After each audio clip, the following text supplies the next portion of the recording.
What's good, y'all? This is Root, CEO and founder of Push It Forward Media Group. This is episode 1 of Yerba Mate and Bill. Alright? Just a little background about Yerba Mate. Yerba Mate is it's a herb. It's a tea out of South America region.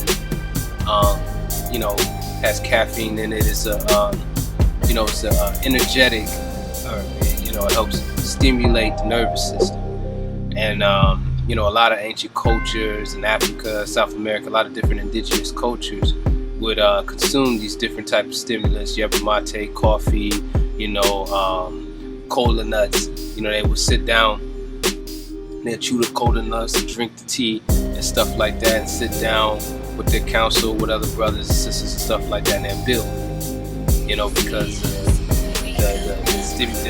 the herb will stimulate the brain, and, creates the flow of ideas and different things like that. So we'll try to recreate that vibe in this particular segment.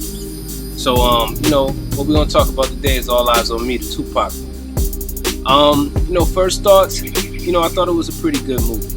There was some hiccups, indeed, definitely, but I think overall they did a good job. They didn't over glorify, the whole persona of Tupac, as far as him being, this thug, kind of wild guy and stuff like that. I think they really presented him in a real balanced way, there's a lot of critique out there. A lot of people think that, they kind of portrayed Pac as a passive guy, and I didn't get that vibe at all. They showed him balance.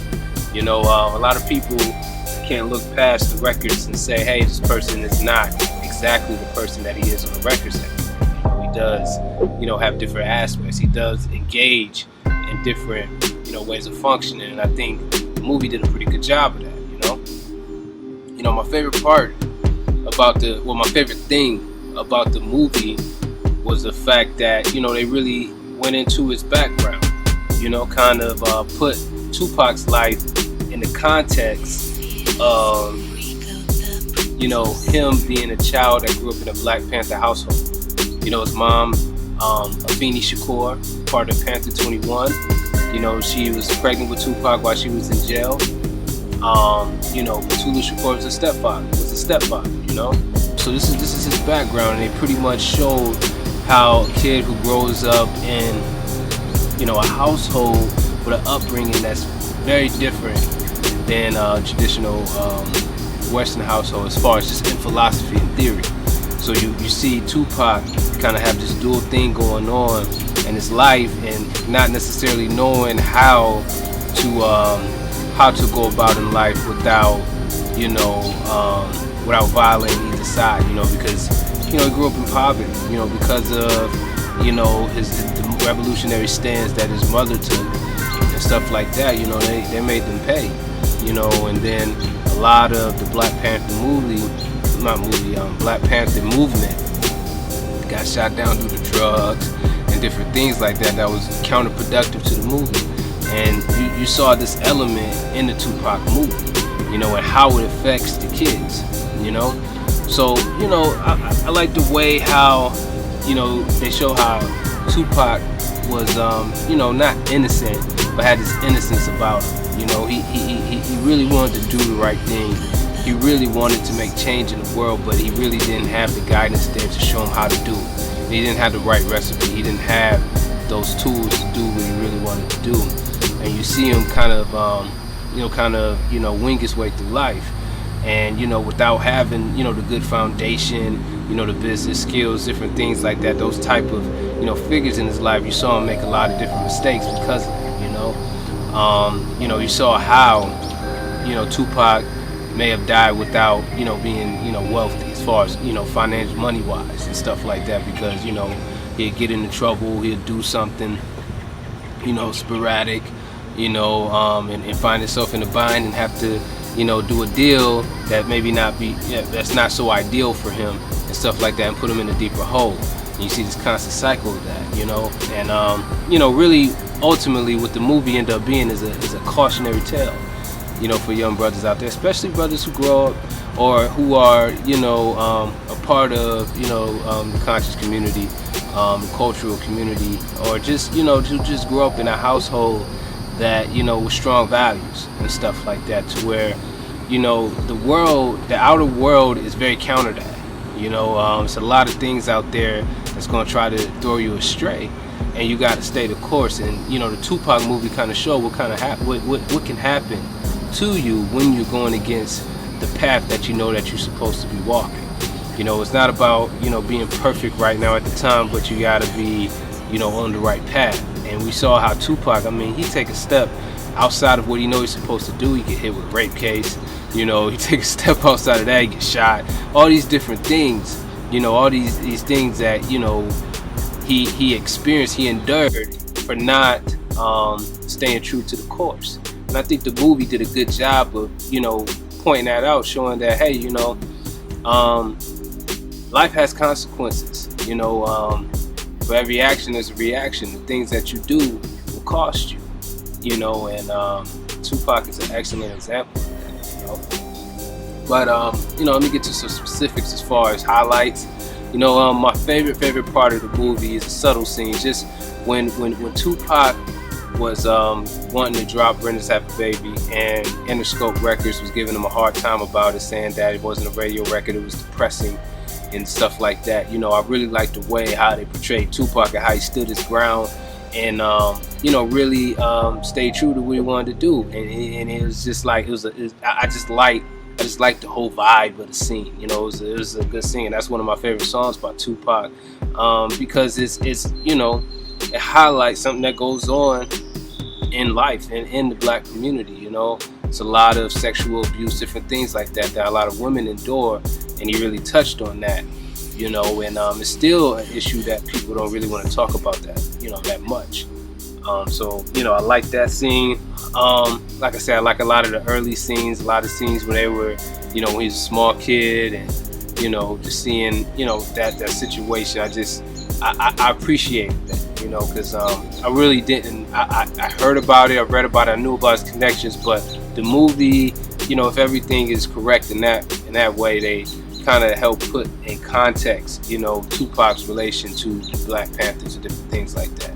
So I enjoyed that. Some things I didn't like necessarily, let's say some hiccups in the movie, was when, first of all, those Snoop voiceovers, trash. They I don't know why they let the movie get out with those in there. They should have never let the movie get out with those Snoop Dogg voiceovers. Second thing, the the locations. There were scenes where they were like Oakland, California, but you can tell they was in Atlanta.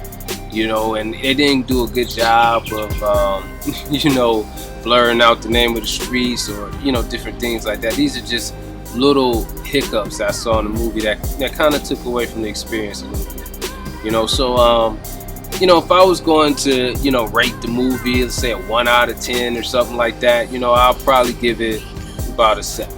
Let's give it a 7, because I think they did they presented a good balanced image of Tupac. They did a good job of covering every aspect of his life for the most part. They didn't spend they didn't unnecessarily spend too much time on a particular area, and they used Tupac words to tell a story. And I think that for what it's worth, at least the story comes straight out of the horse's mouth. I heard some things with Jada Pinkett saying that those parts weren't accurate, but I get that. They're always, every movie, they take some liberties, and I can live with that, as far as just from a consumer's point of view or whatnot, but yeah, I think you go check out the movie, and I hope that young brothers learn from the lessons, from the mistakes that Tupac made, and build on it. He said he may not be the person that changed the world, but he may plant the seed in the person that do. And I think we have a responsibility for seeing the flaws in people, but also seeing their positives and building on them, and pushing that forward.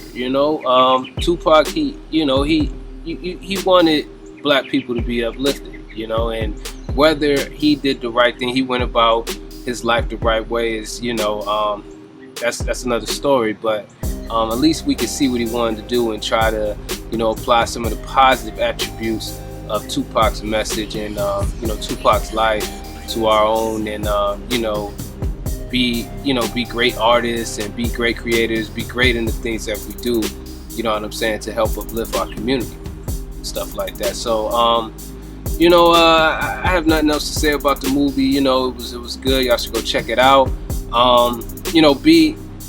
Be on the lookout for more of these videos. This is episode 1, of this particular segment. We have a big focus peaks coming up. I'm gonna release a little trailer on that pretty soon.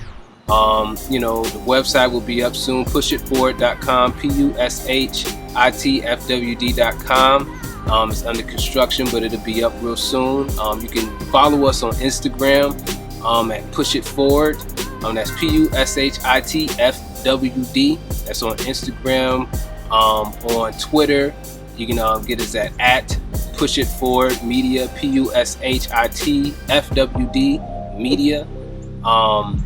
Facebook's the same thing, at Push It Forward, and like and subscribe to videos on YouTube. Increase our subscriber list. Support us, support black businesses. So we can keep growing, keep putting out good positive imagery for black people out here in the entrepreneurial space, in the entertainment space.